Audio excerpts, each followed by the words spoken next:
¿Está bien? Porque lo que vamos a hacer es... lo que vamos a hacer es trabajar de una forma que al principio cuesta, ¿sí? Pero después va a ser como muy fácil todo, digamos, va a facilitar mucho entender con pocos casos con pocos pasos cómo sale una cuenta. Así que arranquemos primero por qué son las rotaciones. No, bueno, esto va a entrar, o sea, vamos a dar un poco de contexto. Lo que vamos a ver ahora es cinemática, entramos a otro tema, y dinámica del cuerpo rígido.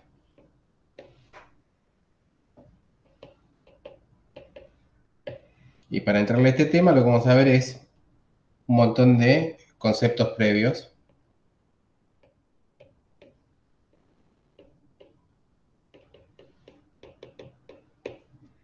¿Sí? Y el primer concepto previo es lo que aparece en esta lista, que son, bueno, esto yo lo ordené de una manera que quizás no está lo mismo en los libros, pero bueno, me parece que era un orden apropiado. El primero es ¿qué son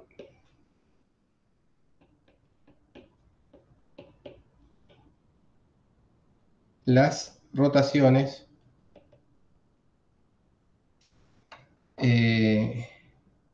activas y pasivas? ¿Mm? Una rotación pasiva es una rotación donde lo que rota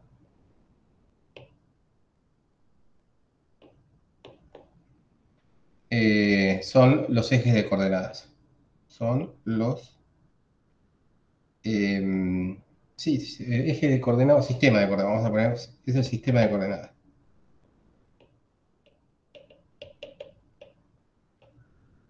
Coordenadas. ¿Mm? No rota, vamos a dejarlo claro acá, no rotan los vectores. ¿No? Y activa, y es importante definir las dos porque vamos a usar mucho las dos. Depende, cada caso conviene hablar de una rotación activa y pasiva, y a veces conviene hablar de una rotación pasiva, pero es más fácil hacer las cuentas con una rotación activa y los dos están relacionados. ¿Está bien? Y acá lo que rota son los vectores.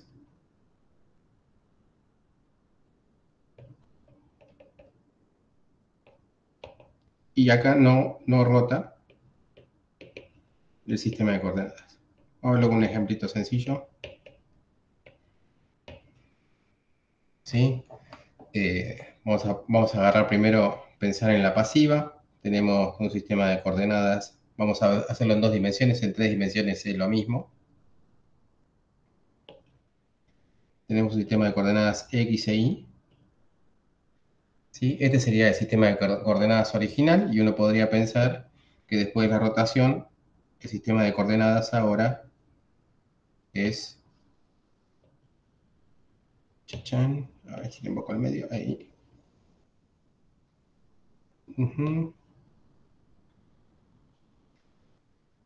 X' y pi.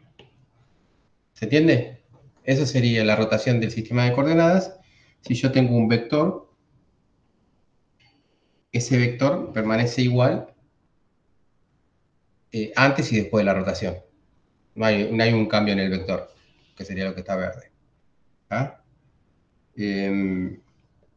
Vamos a poner que este es el vector R, y que acá rotamos el sistema de coordenadas un ángulo, qué sé yo, alfa. ¿Está?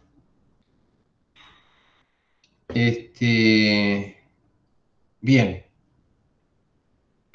Para obtener las coordenadas x' e y' a partir de las coordenadas x e y, uno lo que da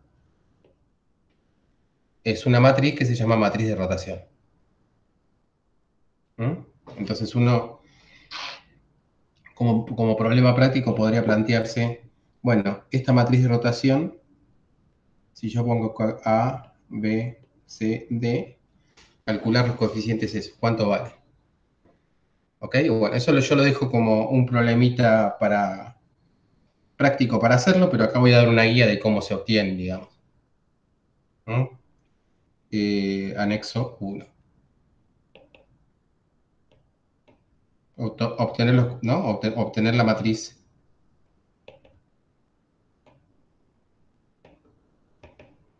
de rotación.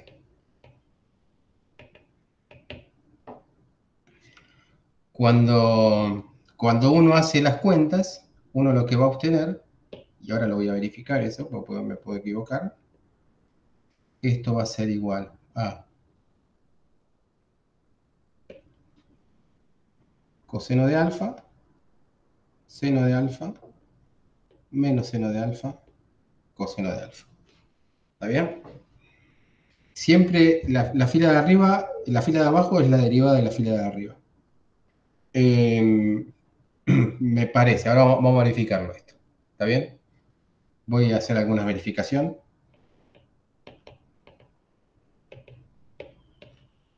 Por ejemplo, lo que podría hacer es pensar, por ejemplo, cómo transforma el vector 1, 0. ¿Está bien? O sea, si yo tengo que originalmente mi vector tiene la coordenada, o sea, ese R verde que yo tengo ahí, es este, ¿está bien? Ese sí sería mi R ahora, ¿sí? Y tiene una magnitud 1, ese vector. Entonces, la pregunta sería, ¿en qué se convierte? ¿Está bien? Entonces, fijemos que la multiplicación matricial de esto me daría coseno de alfa, seno de alfa, menos, si esto es cierto, ¿no? Coseno de alfa me daría coseno de alfa menos seno de alfa. ¿Estamos de acuerdo ahí? ¿Sí? Y parece andar bien, digamos, porque fíjense que la proyección de ese vector en nuestro nuevo sistema de coordenadas, esto va a ser el cateto adyacente, que es coseno de alfa, en x', ¿no? Y el y' sería el cateto opuesto, el y para el otro lado, o sea, menos seno de alfa. ¿Estamos de acuerdo? Ahí andaba bien, digamos. ¿Ok? O sea que seguramente la fórmula es esa, la matriz de rotación que yo puse ahí está bien. ¿Está? ¿Mm? ¿Se entendió? Sencillo, ¿no? Sí, sí, sí, muy bien. Sí, Bueno, voy a sacar lo que escribí ahí en negro, así queda limpito eso. Ah, qué bueno. Bueno, no importa, lo dejo así, se entiende. Bien, ahora veamos lo que es. Esto sería lo que dijimos ahora, o sea, acá no lo mencioné, esto es una rotación pasiva.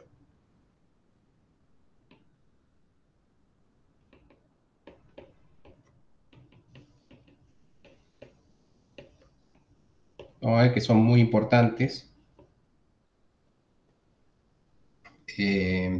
Vamos a usar las dos, digamos. Es tan importante como la otra. Y rotación activa,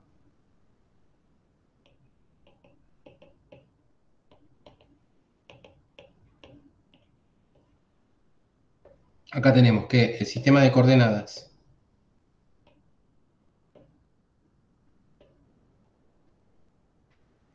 x e y se mantiene intacto, digamos, no rota, pero sí rota el vector. Vamos a poner el mismo vector que pusimos antes.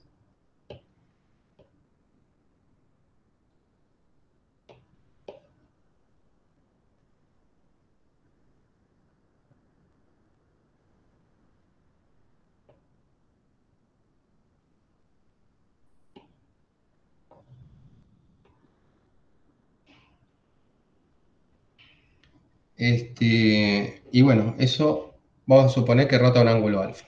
Si rota un ángulo alfa, este, a ver, bueno, lo puse medio, como que se me va mucho, pero bueno.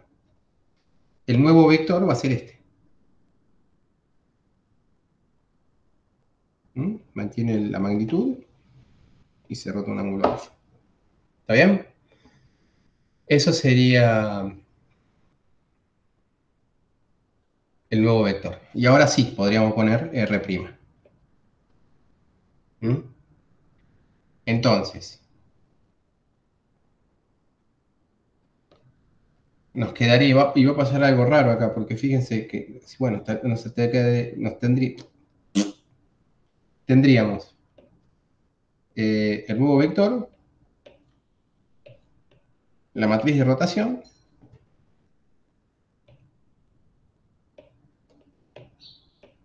el viejo vector.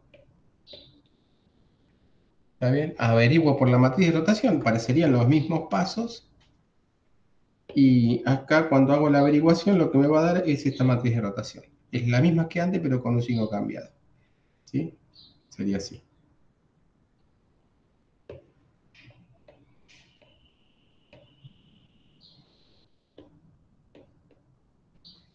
¿Mm? Queda al revés. Es para hacérselo, o sea, para hacérselo sencillo, esta rotación, vamos a llamarla rotación activa de alfa, un ángulo alfa, en este caso sería alrededor del eje Z, ¿no? Porque el eje Z es el que sale de la hoja, va a terminar, va a terminar siendo lo mismo que la rotación pasiva, pero con un ángulo, con el ángulo negativo. ¿Está bien? Porque fíjense que si el coseno es par y el seno es impar, ¿está bien? Queda la misma matriz que antes y yo tomo el ángulo negativo. Ese sería el resultado. Y es muy fácil confundirse las dos porque fíjense que la fórmula es la misma, ¿no? ¿No? Tienen X' y', matriz de rotación X e y aquí X' y' y matriz de rotación X y. Y eso puede llegar a ser confuso. Vamos a aclarar eso, ese tema. Porque la interpretación de X e Y es diferente en los dos casos. En el primer lugar, es la proyección del vector sobre el sistema de coordenadas. ¿Está bien? O sea, el X y el Y en el primer caso, o sea, el X y el Y, o el X' y el Y', son las proyecciones del mismo vector,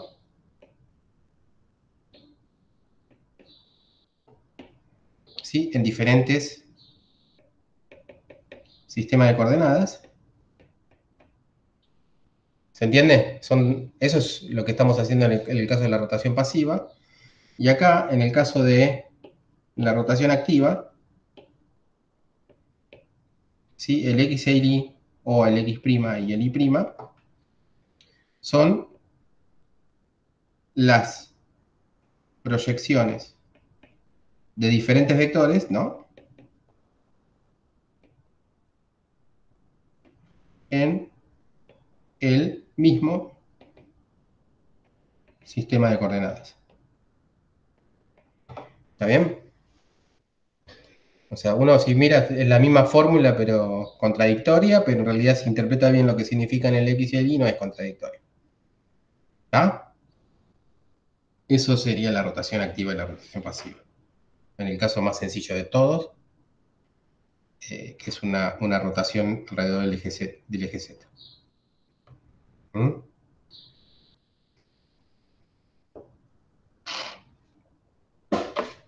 Uno podría, bueno, podría hacer la verificación de esa fórmula. Ustedes tendrían que, también como un anexo 2, obtener la matriz, porque acá no la obtuve, simplemente la dije. Anexo 2, obtener la matriz, pero sí lo que podemos hacer es verificar una verificación acá. Verifico. Por lo menos para un caso, para ver si está bien la matriz. Y acá lo que podría hacer es, por ejemplo, arranco con el vector R en 1, 0, ¿está bien? Y lo roto a un ángulo alfa. ¿Mm? Si yo hago eso, fíjense que lo que me tendría que quedar es que el X' y el Y' es, ¿sí? Tiene una componente en X que es el coseno de alfa y una componente en Y el seno de alfa, ¿no? Coseno de alfa y seno de alfa. ¿Está bien? Y si yo hago el producto arriba, si acá pongo 1 y acá pongo 0, ¿sí? Lo que me queda es esto, ¿no? Así que anda bien. ¿Mm? Ok. Em, ok. Em, algo que es importante acá y que nunca se dice, es importante. Cuando uno habla de rotación, ¿sí?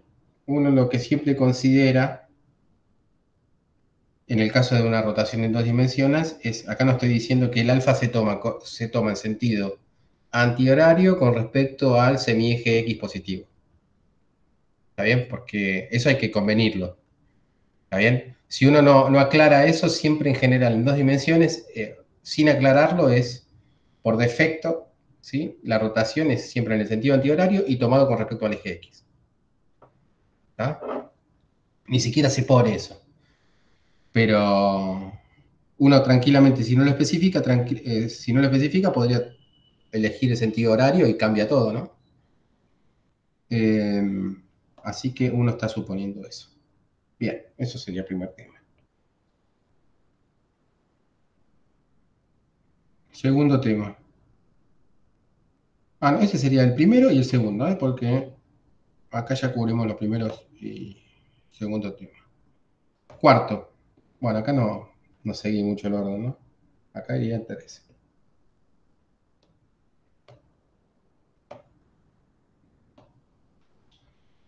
Tercero. No, segundo. No, cuarto, no. Tercero. Notación.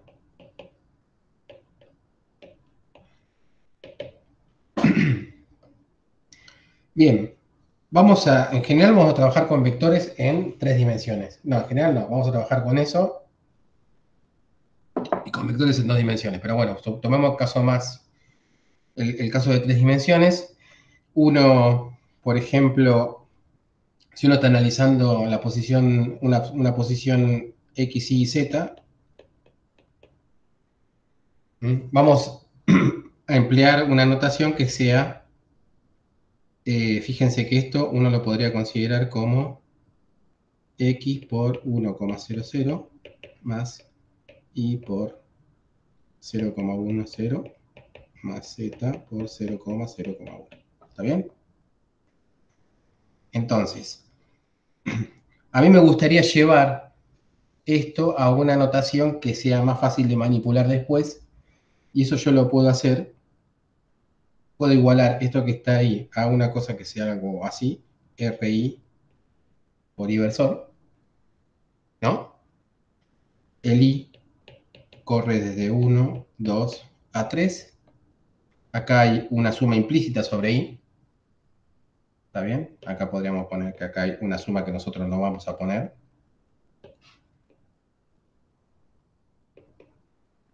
Esta sumita sería I igual a 1 hasta 3.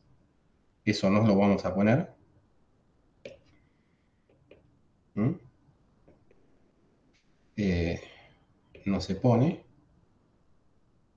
Y acá lo que estamos diciendo indirectamente que R1 es igual a X, R2 es igual a Y, R3 es igual a Z. ¿Está bien? Y que 1 versor es igual al X versor, que 2 versor es igual al Y versor, y que 3 versor es igual al Z versor. ¿Ok? Entonces, cuando nosotros pongamos, o sea, uno podría poner R tranquilamente, uno tendría que identificar de entrada que eso es RI por I versor. ¿Está bien? No se tiene que asustar ahí. ¿Está bien? Al principio sí un poquitito, pero después con el tiempo nos dejamos de asustar. ¿Mm? Es como ver una película de terror varias veces, la misma. Uno con el tiempo se deja de asustar. Bien, y supongamos que, o sea, esto también nos habilita a pensar a la como eh, a sub i por inversor. ¿Está bien? Ahora, si uno piensa en rotaciones, uno también podría escribir el mismo, rotaciones pasivas. O sea, si uno ahora yo pienso en rotaciones pasivas,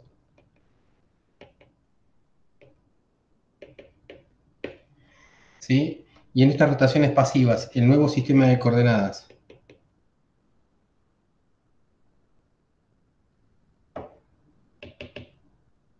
el nuevo sistema de coordenadas. Yo mientras voy escribiendo, me es importante escribir así pienso lo que voy a decir después.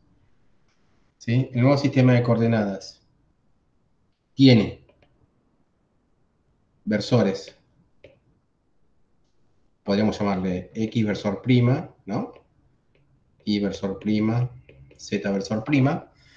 Por lo mismo que dijimos antes, esto yo te lo podría llamar 1' versor, 2' versor y 3' versor. ¿Sí? Y tiene, y como coordenadas uno podría pensar que las coordenadas, ¿no?, del vector al que estoy sacándole las coordenadas en el viejo y en el nuevo sistema son X', Y', Z', o sea que sería Y, no sé, Y, X', Y, Z', yo la podría considerar como R'1, ¿no? R'2 y R'3. Entonces, el mismo vector se puede escribir en otra representación que sería la del sistema de coordenadas rotantes. Así que acá yo tendría que B es igual a BI por I versor, pero también podría poner que el R yo lo puedo escribir como RI' por I' versor. ¿Se entiende? A, esto es rotación pasiva, ¿eh? Pues el vector no cambia. Lo que cambia es la descripción, digamos, del mismo vector. Esto sería A'I y versor prima, o el B sería B'I e I' versor. Acuérdense que hay una suma implícita ahí, ¿no? Y en principio está bien. Bien. Después vamos a ver que todo esto también aplica a matrices o a cosas más complicadas que son los tensores. ¿Eh? Quizás si tenemos un poquitito de tiempo hacemos una revisión de esta cuestión de tensores, que es el último tema. Eso sería la notación. A ver, por ejemplo, la cuestión de los índices y de no repetirlos. Si bien aparece después eso, vamos a verlo ahora porque me parece que viene bien ponerlo ahora. Vamos a, por ejemplo, operación, o sea, vamos a hacer un producto escalar. Vamos a hacer producto escalar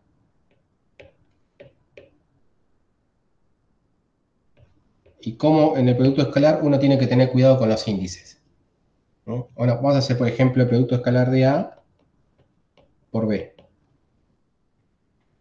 ¿Sí? Ahora, si yo copio la definición, voy a hacer algo que está mal y le voy a mostrar por qué está mal. ¿Mm? Si yo copio la definición de arriba, que di de A y B, yo podría decir, bueno, el producto escalar, esto es la sub i por el inversor, producto escalar, ¿sí? Por el b sub i, el inversor. ¿Mm? Ya le va pintando porque está mal eso. En principio esto daría, o sea, yo pienso en la sumatoria sobre i, esto me tendría que dar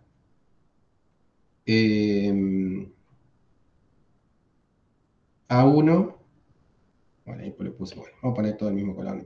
A1, B1 por 1 versor por 1 versor, más A1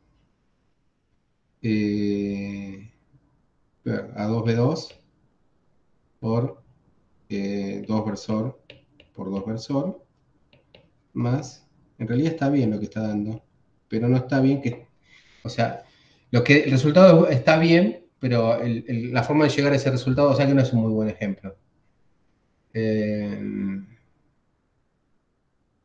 A ver si lo resuelvo. Bueno, si uno piensa que los versores esos, ¿sí? Son ortonormales, ¿sí? Cada uno de esos productos escalares da uno, ¿no? Entonces el resultado da lo que tiene que dar. ¿Está bien? Pero la forma que se llegó a ese resultado, no es un mejor ejemplo, está mal. Ahora vamos a ver por qué está mal. Quiero ver si hay un ejemplito donde eso se puede ver explícitamente. Porque si no tendríamos que usar, la idea no es irnos a una base que no sea ortogonal. Si la base no fuera ortogonal, esto se ve clarito. ¿Está bien? Pero como siempre vamos a trabajar con bases ortogonales, creo, a diferencia de física 4, que después lo vamos a ver eso, si tenemos tiempo. Bien, bueno. El resultado es ok. O sea, da lo que tiene que dar, da lo que tiene que dar, pero el camino es incorrecto. ¿Mm? Es como ganar plata robando, digamos. ¿Mm? Eh, pero el camino, o sea, que no sirvió de nada el ejemplo.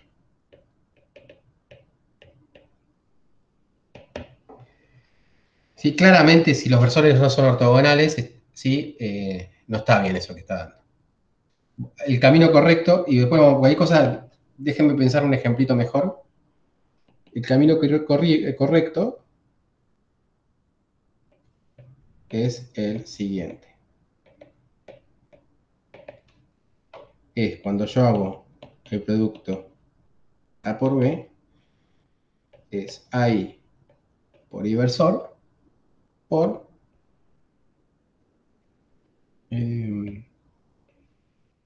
BJ por J versor.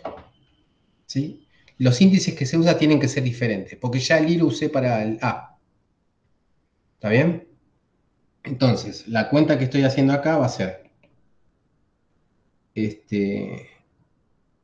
AI por BJ, ¿sí? Si quieren, ahí lo estoy separando, la parte escalar la estoy separando y hago el producto escalar IJ. ¿Está bien? Entonces acá lo que voy a tener son 9 términos. ¿Mm? Va a ser el A1 por el B1 por el 1 versor por el 1 versor, más A1 por B2 por el 1 versor por el 2 versor, y así hasta el A3, B3 por el 3 versor, 3 versor. ¿Está bien? Y esa es en realidad la cuenta que está bien hecha. Después, ahí adentro sí usamos que los versores son ortogonales y da lo mismo que antes. ¿Está? Entonces, yo quería mostrar con un ejemplo en donde diera mal, ¿sí? Para que quede claro cuál es el uso correcto de los índices. Pero bueno, eso tiene que ver con que a los índices que nosotros estamos usando, los índices que repiten, son equivalentes a, bueno, son índices que se llaman mudos, ¿no? En una sumatoria, cuando uno usa un índice de una sumatoria, ese índice es mudo, se le dice mudo, igual que las variables de integración se le dicen variables mudas, ¿está bien? ¿Por qué se le dicen mudas? Porque se pueden cambiar arbitrariamente. Vos haces una integral en diferencial de x, vos podés llamar al x, le podés llamar y, z, lo que sea. ¿Está bien? No tienen un nombre específico. Acá también no tienen un nombre específico, pero sí lo importante es que si vos ya una vez estás integrando en diferencial x, por ejemplo en una integral, no podés integrar de vuelta en esa variable. ¿Está bien? Ya la estás usando, si no, se confunde el cálculo. ¿Está?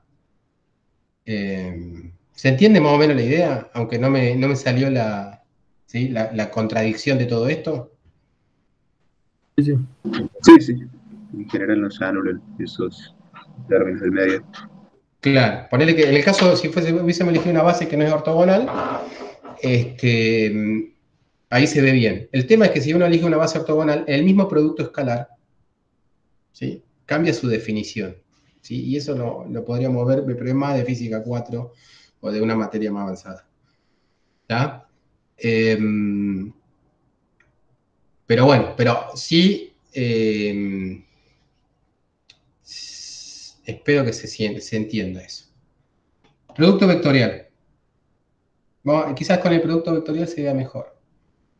Producto vectorial, veamos lo que es un producto vectorial.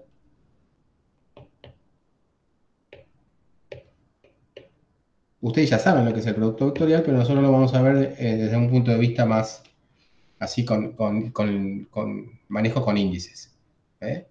Para eso uno tiene que saber qué es el tensor de Levi-Civita. Después vamos a ver por qué el tensor de Levi-Civita es un tensor, viendo primero qué son los tensores. ¿Tá? Pero ahora véanlo como una definición esto, como un conjunto de números, nada más. El tensor de Levi-Civita se define por, o sea, el nombre es epsilon, no es una matriz, es un tensor, tiene 3 subíndices, una matriz tiene 2. IJK, y el resultado de eso, o sea, obviamente si el I corre en 3, de 1 a 3, y el J también, y el K también, el tensor de Levi-Civita tiene 3 por 3 por 3, 27 componentes, ¿ok? Son 27 números diferentes. Esos números van a ser exclusivamente 0 o 1 o menos 1. 0 va a ser si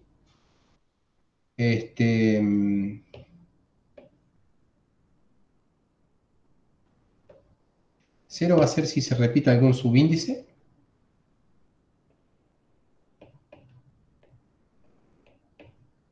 Vamos a decirle índice directamente. Ya da 0. Si no se repite, ¿sí?, la secuencia de índices IJK es cíclica. Vamos a ponerle. Es una secuencia cíclica. Ahora voy a explicar bien qué significa cíclica. Y menos 1 cuando IJK es una secuencia anticíclica. Sería.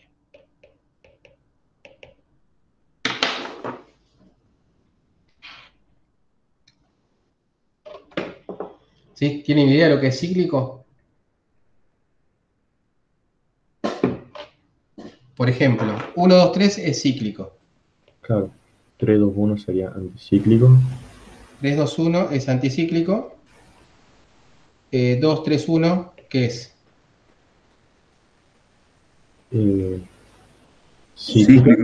Cíclico y perfecto. Y 3, 1, 2 también cíclicos. ¿Está bien? Uno podría, en vez de poner 1, 2, 3, X y Z. ¿Está bien?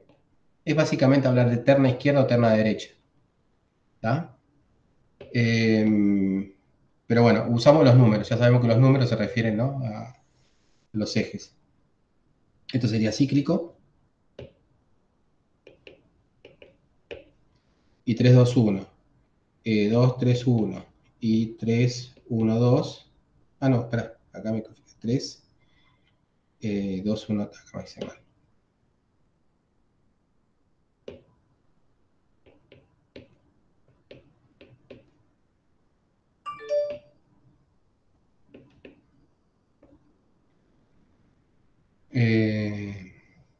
Anticíclico. ¿Estamos? Perfecto. Bueno, eso sería una definición previa. Es un tensor extremadamente importante para hacer cuentas. Y ahora vamos a usar ese tensor para definir el producto vectorial de otra forma a la que ustedes conocen. Vamos a decir que si uno tiene un vector que es A y otro vector que es B, ¿sí?, entonces el producto vectorial A por B, ¿sí?, la componente iésima de ese producto vectorial, o la coordenada iésima de ese producto vectorial, va a ser igual a el epsilon i jk por el a sub j por el b sub k. ¿Mm? Fíjense cómo sigue los índices. Estoy viendo el índice i. El índice i acá, fíjense que no se repite. O sea, no hay suma sobre i. ¿Está bien? El índice j se repite. Hay suma sobre j. ¿Está bien? Y el índice k, ¿sí? Acá se repite. Hay suma sobre k. ¿Estamos? O sea, hay dos sumatorias ahí que no estamos escribiendo, que es una sumatoria sobre j y una sumatoria sobre k. El i no se repite, entonces, bueno, si uno hace las cuentas siguiendo la definición del tensor de Levi-Civita, va a dar el resultado correcto, según el producto vectorial como ustedes lo conocían antes. ¿Ok? Esto que estamos viendo acá, ¿sí? Es la definición de un producto, ¿cómo es que se lo llama? Producto interno de tres tensores. ¿Mm?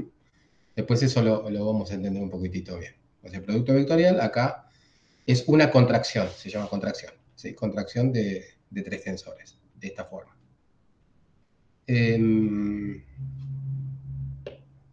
Bien, ¿se entendió? Bien, entonces la cuestión natural que va a salir es, acá es, ¿qué cuestión natural puede llegar a salir acá? Bueno, para practicar un poquitito, y una cosa que vamos a usar mucho es, por ejemplo, ¿qué pasa si yo hago esta cuenta? ¿Sí? Por B por C, un doble producto. Ustedes saben que esa cuenta daba vaca menos caballo, ¿no? Esa ya la sabían. Si yo no sigo toda esta notación de... O sea, esta cuenta es una cuenta conocida que se llama vaca menos caballo, ¿sí? Y se obtiene de esta forma. Uno hace el doble producto vectorial y lo que obtiene es eh, eh, vaca menos caballo. No, esa no la tenía. ¿Nunca le hablaron de vaca menos caballo? Ah, no. No, creo que dar un ejercicio en físico puede ser. Ah, La sí. quinta. Una universidad que se dedica sobre todo a agronomía, ¿no? Entiendo. Bueno. Bueno, eso sería algo con lo que ustedes ya tendrían que haber manejado.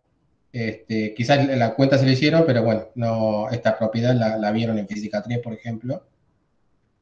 Pero bueno, no se la habrán mencionado como vaca menos caballo, yo la recuerdo así.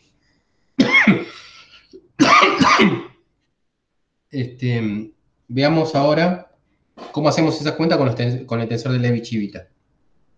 ¿Ok? Entonces, eh, bueno, a ver, antes de hacerla, acá uno tendría que probar esta cuenta y uno podría ver, vamos a ver esto.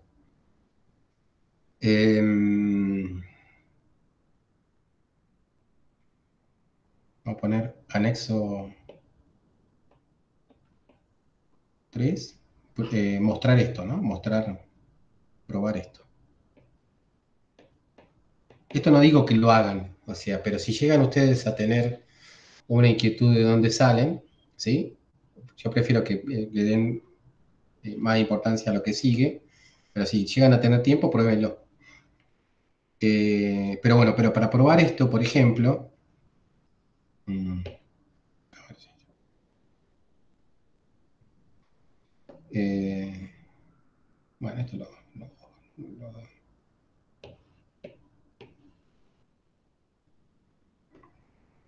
para probar esto, uno podría, o sea, ¿qué sería probar esto? Fíjense, el A por B, uno lo puede pensar según la notación que usamos, como AI por inversor, ¿no? Producto vectorial, y acá podría poner B sub I por inversor, pero por la misma razón que dije antes, no lo puedo usar el índice, ya lo usé para el primer vector. O sea, yo lo que voy a poner es B sub J por esto. El A sub I y el B sub J son escalares que pueden salir del producto vectorial. Entonces yo acá lo que tengo es que esto da AI BJ, y acá tengo el producto vectorial de I y J versor. ¿Está bien? Entonces, si yo quisiera ir con los subíndices mejor, en vez de trabajar con I y J, podría trabajar con JK para que vean esto. Igual esto que hice está bien, eso que está ahí está bien. Pero yo podría hacer esto. Borro los índices, bueno, borré todo al final. ¿Mm? Me queda AB, A, B, y acá voy a poner A, J, J versor, K, K versor, y acá me queda AJ, BK, J versor por K versor. ¿Está bien?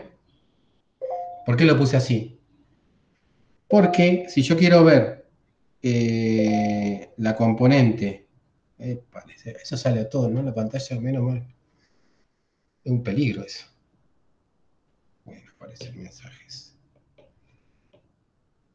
Si yo quiero ver la componente I de ese vector, yo puedo pensar en esto como la componente I de ese vector.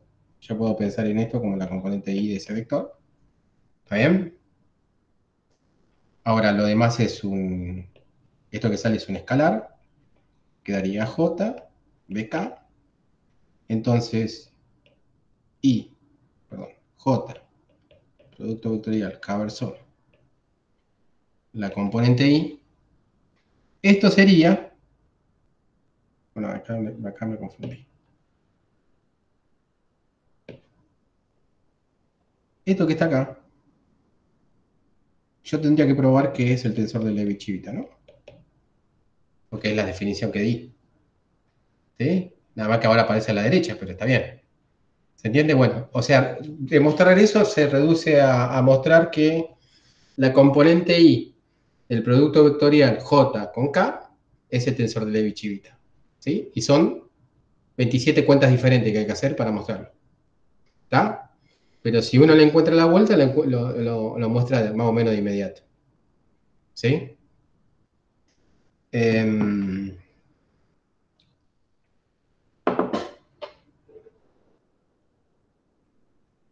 Perfecto.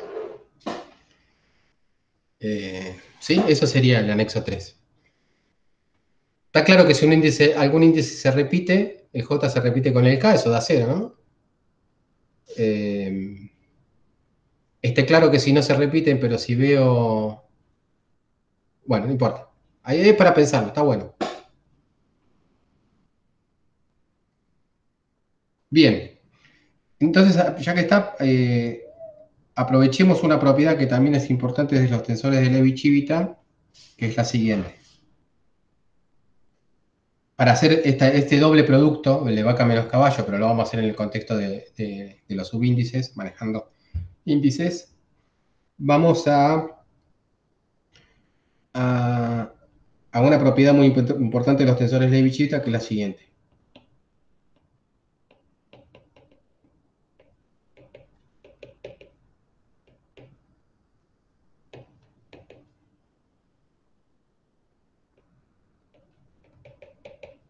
La propiedad es la siguiente. Epsilon IJK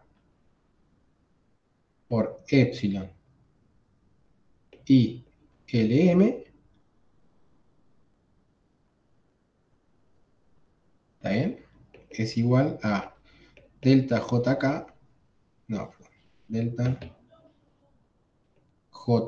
L delta KM menos delta JM y delta KL. ¿Mm?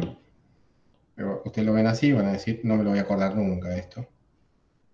¿Sí? Pero fíjense, primero, acá a la izquierda es la suma sobre I. El índice I aparece repetido en la sumatoria sobre I que no se pone. Siempre estamos con ese convenio de Einstein. Después tenemos 4 índices libres ahí. El I es mudo y los otros 4 índices son libres. ¿Ok?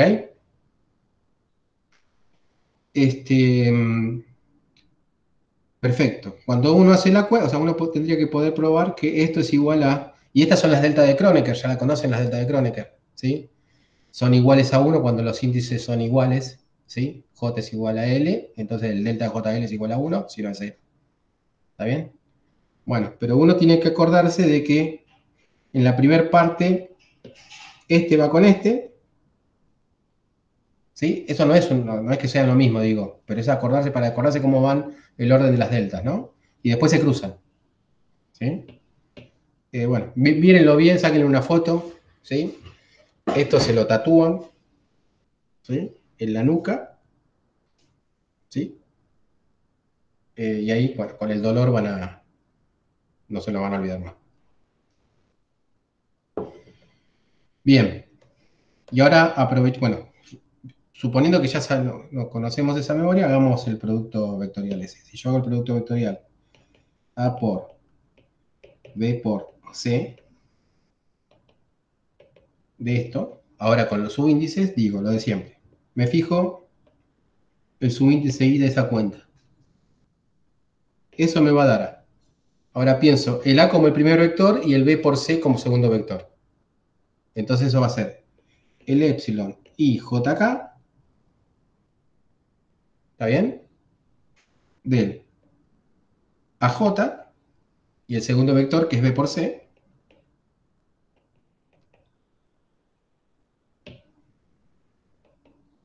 Fíjense, bueno, el B por C que es K. K. ¿Hasta ahí estamos bien? Y ahora aplico de vuelta la definición de producto vectorial en el vector, es ese producto vectorial que me quedó ahí sin resolver. Eso me va a dar lo que tenía antes, IJK, AJ, y acá me va a dar el epsilon K. Acá podría usar LM, otros índices, el BL, ¿sí? Y el CM. ¿Estamos de acuerdo? Entonces, esto lo voy a ordenar un poquitito, me quedaría epsilon IJK, epsilon KLM, AJ, BL, CM. Se entiende que ahí tenemos, ¿sí? El I está fijo, ¿sí? Pero el J y el K y el L y el M, ¿sí? Hay 4 sumatorias ahí. Veámoslo.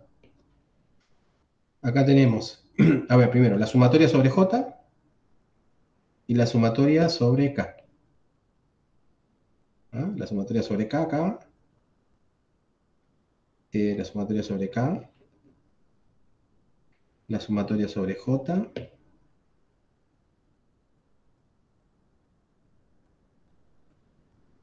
la sumatoria sobre J, y tenemos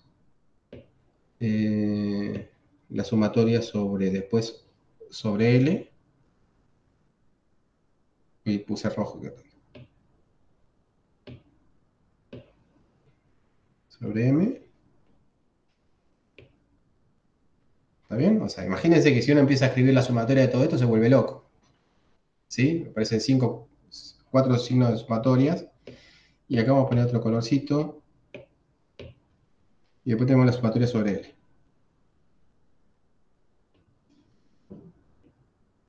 ¿Está? Hay un montón de sumatorias ahí.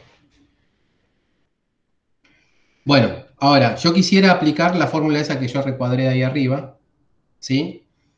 Y en esta fórmula, ¿sí? Se parece a esto que está acá, pero bueno, lo tengo que acomodar para que se parezca del todo. ¿Está bien? Para que se parezca del todo, lo que voy a hacer es,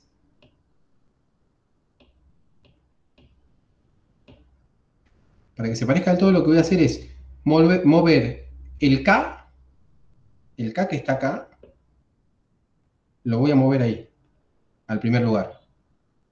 O sea, este epsilon IJK,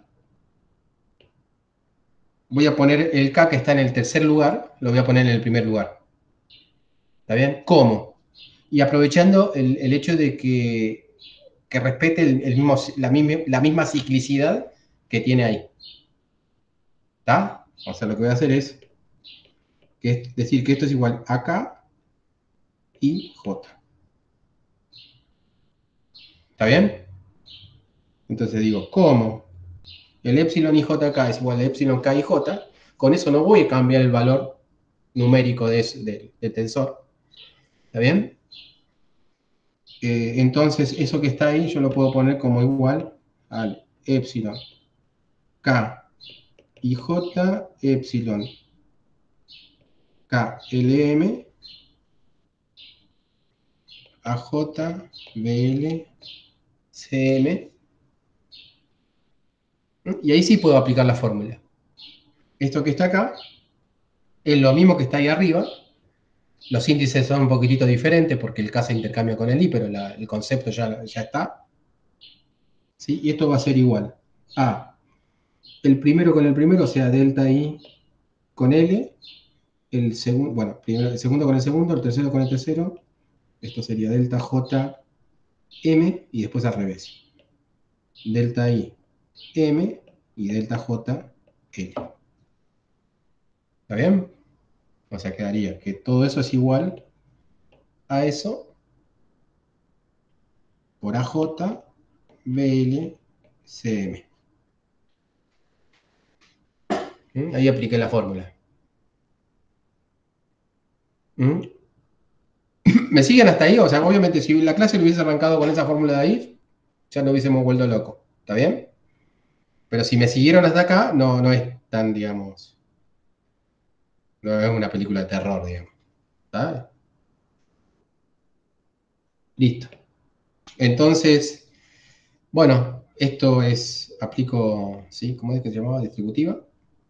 ¿Mm? Entonces, fíjense, si yo agarro este término,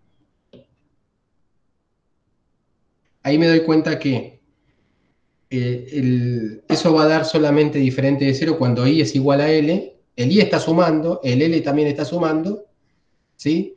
Eso significa que, a ver, acá lo voy a hacer con las sumatorias, así se dan cuenta cómo es que colapsa esa sumatoria, ¿sí? A ver, hagamos esto así. Lo voy a escribir todo. Delta I, L, delta J, M, por AJ, B sub L, C sub N, M, menos delta IM, delta JL, A sub J, BL, CM. Acá voy a poner el igual un poquitito más. Acá, a la izquierda. ¿Está bien? Y bueno, pensemos en este primero. En este que está acá. ¿Sí? Ahí tenés. Y voy a escribir la sumatoria. Hay una sumatoria sobre I. Y hay una sumatoria que la voy a poner explícita acá, sobre L. ¿Ok? Entonces lo que voy a decir es, bueno, agarro la sumatoria sobre L, por ejemplo, podría agarrar la otra. Agarro la sumatoria sobre L. Ese delta va a ser que el único término de esa sumatoria que sea diferente de cero es cuando L sea igual a I. ¿Está bien? Porque esta es la delta. La delta es cero si I y L son diferentes. ¿Está bien? ¿Ok? Entonces, esta cosa que está acá va a ser igual a 1 solamente ¿sí? Cuando L es igual a I. O sea, de los tres términos que hay por L, uno es el que sobrevive nada más. Ahí la sumatoria colapsa con L igual a I. ¿Está bien? Eso lo llamo colapsa, no sé. Nada. Un lenguaje demasiado pomposo, ¿no? Pero bueno. Entonces, si uno piensa de esa forma, ¿sí? Uno lo que hace es, lo que voy a hacer es tacharlo así. Tacho esto, y en todos los lugares donde aparece L, yo a esto le pongo I. ¿Se entiende? ¿Sí? El I queda repetido. El I. Claro, profe, no es el J ahí la sumatoria. Sí, perdón, me confundí. A ver, espera. A ver. K, I, J, K, L, M, delta, I, L, delta, J, M. Entonces.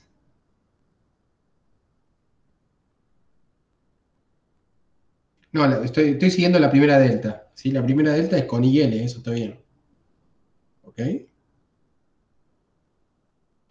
Eh, vos estás siguiendo la fórmula de arriba, pero mirá que la fórmula de arriba tenés que tener cuidado porque no es exactamente el mismo caso que este que estamos usando. ¿Está? A ver, déjenme ver un poquitito.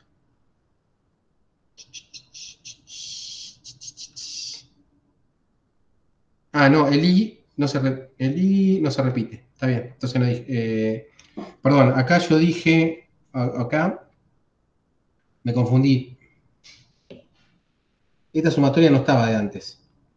La sumatoria sobre I. ¿Por qué? Porque el I está fijo. ¿Sí? El I está fijo porque yo me estoy fijando la componente I, ese doble producto vectorial. ¿Tá? Me confundí ahí.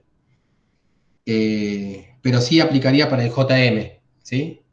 Entonces, yo lo que hice ahí es. A ver. Bueno, todo lo demás que dije está bien.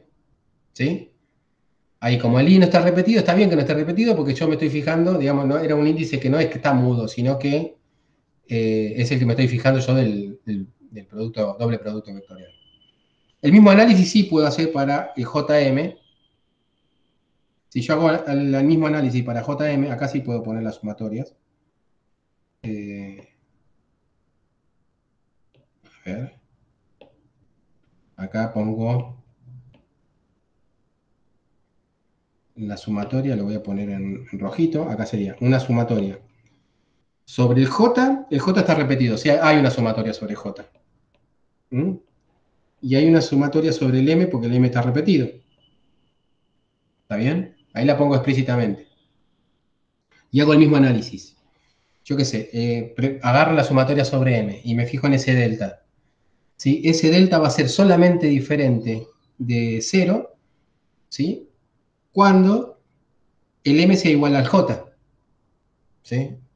Entonces yo lo que voy a hacer es tachar esto con esto y donde dice M le pongo igual a J. Entonces acá donde dice M le pongo igual a J. ¿Se entiende? ¿Mm?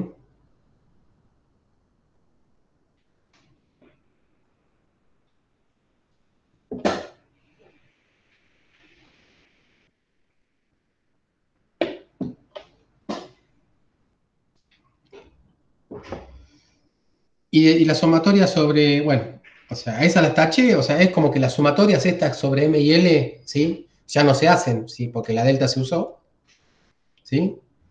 Y esto me va a quedar, esa parte me va a quedar, lo que voy a hacer es la sumatoria sobre J sigue existiendo porque el J está repetido, ¿no? Entonces, esto me queda así.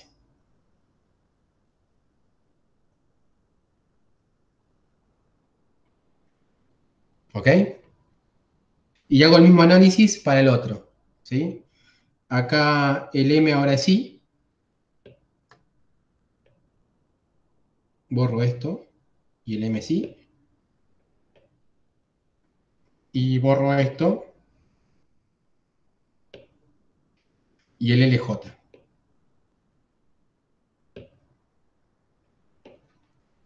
Entonces lo que me queda como cuenta es esto menos esto. ¿Mm? Y eso se acuerdan que era, esto es, el origen de esta cuenta era el doble producto A por B por C en la componente I. Eso es lo que estábamos calculando y nos dio eso. ¿Ok? Entonces fíjense, si yo ordeno un poquitito lo que escribí acá arriba, esto es BI por AJ CJ menos CI AJ BJ. ¿Mm? Esto que aparece acá, ya ustedes lo pueden ver como un producto escalar que es A por C,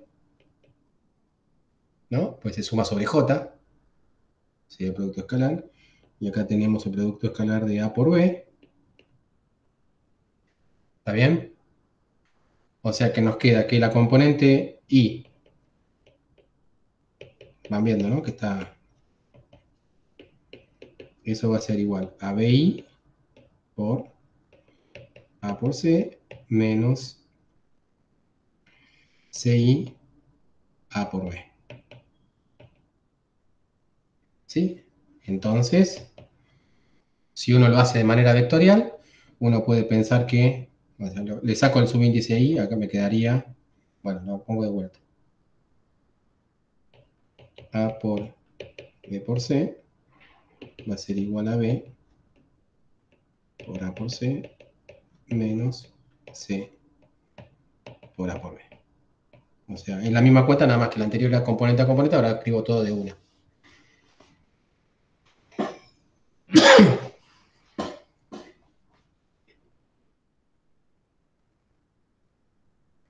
¿Se entendió?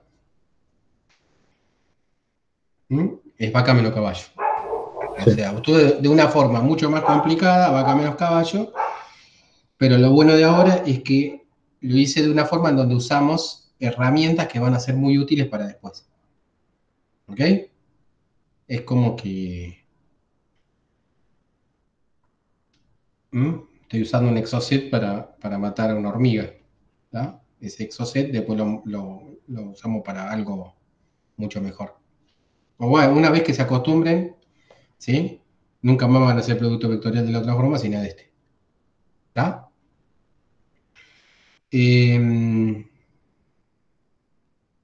Bien, entonces dejemos acá. Yo Vimos tengo una pregunta, Dani. Dale, decime. Cuando escribimos el producto vectorial B por C, Mm, késimo sería, que volvimos, digamos, a hacer por, como lo habíamos definido antes, con el epsilon que Sí, a pusimos ver, acá. espera. Este que está acá, uy, Sí, ahí. este que está acá es este. ¿Está bien? Sí, Aplicas la reglita, ¿no? O sea, la componente K, ¿sí? Y después te creas otros dos índices porque el I y J ya lo usaste, LM, entonces el primero va con L y el segundo va con M. claro, eso es porque no necesariamente son los mismos IJ que usamos antes, ¿no? Claro, no tenemos que repetirlos.